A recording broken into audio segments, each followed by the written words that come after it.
So welcome back to the fifth episode of our class series. तो आज इस episode में हम देखेंगे कि जिंजा का क्या यूज होता है हमारी वेब पेज बनाने पर। हम पाइथन लैंग्वेज में या किसी और लैंग्वेज में हम फॉर लूप का यूज कर सकते हैं, इफ एल्स कंडीशन का यूज कर सकते हैं। मगर मगर ये कंडीशन अगर हमें एचटीएमएल पे अप्लाई करनी हो तो एचटीएमएल में कोई ऐसा सिंटैक्स नहीं है लूप अप्लाई करने का, इफ एल्स कंडीशन को अप्लाई करने का। पर जिंजर के थ्रू हम ये सब एचटीएमएल फाइल पे कर सकते हैं। तो उसके लिए पहले आपको अपने फोल्डर में आ जाना है एंड आपको ओपन विथ कोड कर लेना है इसको। फोल्डर को ओपन होने के बाद आपको एक पाइथन की लाइब्रेरी इंस्टॉल करनी है, टर्मिनल पर जाना है और आपको अपना पहले सर्वर वर्चुअल एनवायरनमेंट ओपन करना है।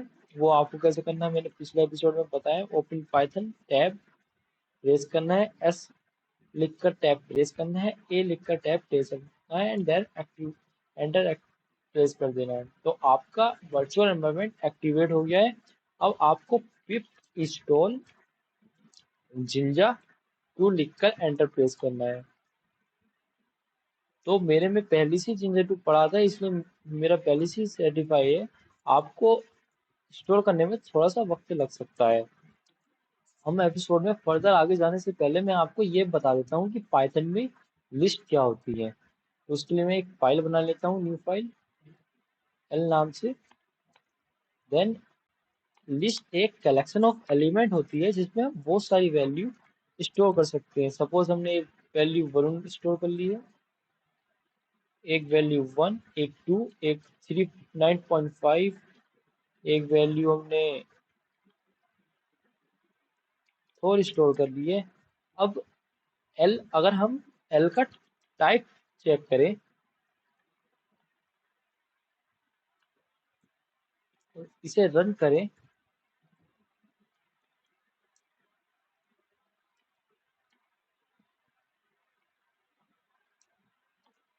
पेशेंट है तो आप देख सकते हैं यहाँ एल लिस्ट टाइप की है। एल एक लिस्ट है और लिस्ट हमारा एक कलेक्शन ऑफ एलिमेंट होता है। अगर इसमें से हमें सारे एलिमेंट निकालने हैं तो फॉर लूप के थ्रू ये कैसे होता है, इसके लिए आप फॉर लूप लगाएंगे for i in l and then print कर देंगे आई को। तो आप देख सकते हैं कि हमारे सारे एलिमेंट जितने भी हमारे एल के अंदर हैं वो प्रिंट हो रहे हैं। यहाँ मैंने कुछ गड़बड़ कर दी है, हमें एल को नहीं हमें आई को प्रिंट करना है। तो आप अब इसे रन करके देखना सेव करके, देन आप देख सकते हैं कि हमारा वन भी प्रिंट हो रहा है, हमारा 1 भी हो रहा है, 2 भी हो रहा है, 9.5 एंड 4 सब रन हो रहे हैं। ये सारे हमारे एल के पार्ट है। तो पाइथन में लिस्ट इस डाटा को स्टोर करने के काम आती है। हम अपनी इस फाइल को डिलीट कर देते हैं। अब अपने हम मेन फाइल पर आते हैं। तो जिंजर टेम्पलेट हम अपनी एचटीएमएल फाइल में कैसे यूज करेंगे, उसके लिए आपको अपनी फाइल में आना है। देन आपको सपोज करें आपको मेंबर्स के नाम प्रिंट करने हैं। अब आपने एक हेडिंग बनाई मेंबर्स नेम। अब आपने एक इसमें लिस्ट बना ली है, लिस्ट के एलिमेंट है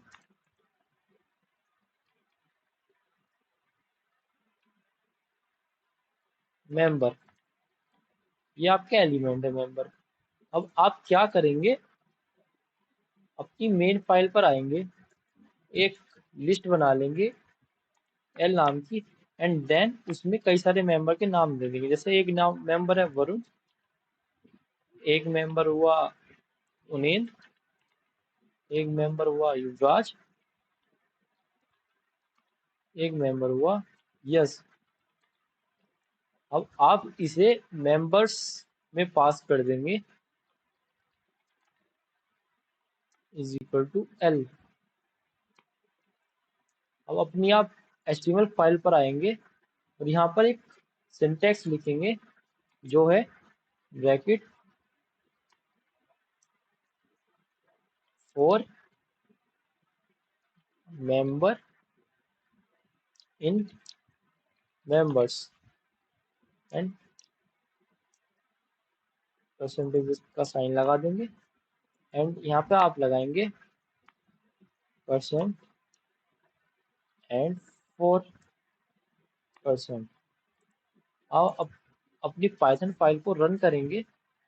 रन करने का तरीका है पाइथन डॉट ई ऐप, अपनी पाइथन फाइल का नाम लिखकर टैब प्रेस करेंगे एंड देन एंटर दबाएंगे तो आपकी फाइल रन हो जाएगी। अब आप इसे रन करेंगे तो आप देख सकते हैं मेंबर मेंबर तो हमने यहाँ पर एक गलती कर दी है शायद फाइल पर। हम अपनी फाइल पर जाएंगे वापस, तो हमें यहाँ पर डबल कर्ली ब्रैकेट देने हैं।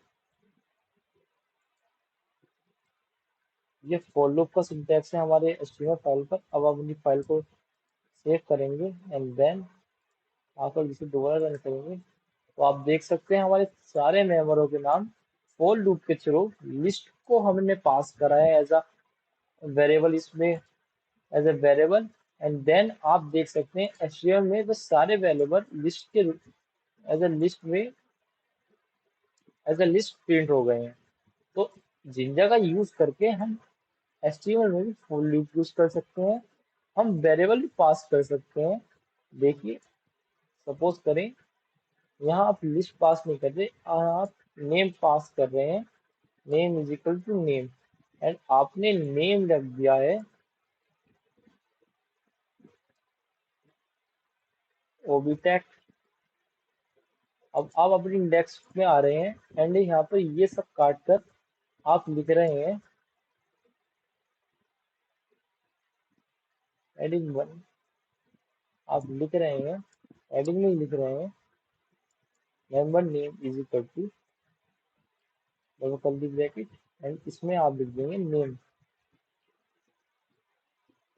अब अपनी पाइथन फाइल को रन करेंगे तो आप देख सकते हैं owner name is equal to ओबीटेक। तो पाइथन के थ्रू आप अपनी एचटीएमएल फाइल में एक पैरामीटर को कैसे पास कर सकते हैं जिसके के थ्रू वो आप इस उसी फाइल रेंडर टेम्पलेट में एक वेरिएबल क्रिएट करके उस वेरिएबल में जो आपने वैल्यू पास करनी है उसमें पास कर देना और वही वेरिएबल अपनी एचटीएमएल फाइल में डिक्लेयर कर देना। जहां आप डिक्लेयर करेंगे डबल कर्ली ब्रैकेट के अंदर वो वहां आपके एचटीएमएल फाइल के हिसाब से प्रिंट डिस्प्ले हो जाएगा आपकी ब्राउजर स्क्रीन पर। बस इतना ही इजी काम होता है जिंजा का हमारा फ्लास्क के अंदर। इससे ज्यादा आपको जिंजा की जरूरत नहीं पड़ेगी। आपको जिंजा की जरूरत एक एक टेम्पलेट इनहेरिटेंस में और पड़ेगी, वो मैं आने वाली वीडियो में आपको बता दूंगा। बस आपको जो डाटा शो करना है डाटाबेस से उसमें इसकी जरूरत पड़ती है। और ये आपको बस इतनी ही जरूरत पड़ती है जितना मैंने आपको बताया। इससे ज्यादा ना आपको जानने की जरूरत है और ना आप इसके बारे में जानो। तो अब हम मिलते हैं अगले एपिसोड में, तब तक के लिए गुड बाय।